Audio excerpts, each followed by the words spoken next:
Making a wire transfer from Bank of America is a straightforward process, typically used for sending funds to domestic or international accounts. Here's a simplified guide. Log in. Start by logging into your Bank of America online banking account. If you don't have one, visit the local branch to set up your account. Access Transfer tab. After logging in, go through Transfers or Transfers and Pay section on your online banking dashboard.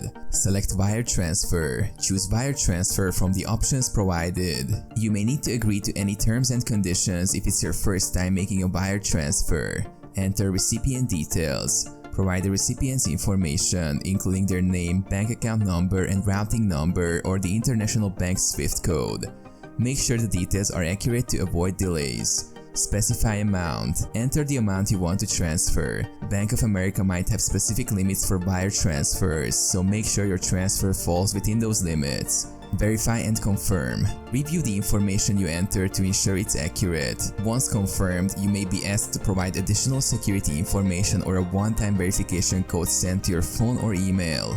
Fees and confirm. Review the wire transfer fees associated with the transaction. Bank of America typically charges a fee for this service. Once you agree, confirm the transfer. Receipt and tracking. Bank of America will provide a confirmation and a reference number for your wire transfer. Keep this information for your records and tracking purposes. Processing time. Wire transfers can take some time to complete depending on whether it's domestic or international. You can monitor the status through your online banking or contact customer support for updates.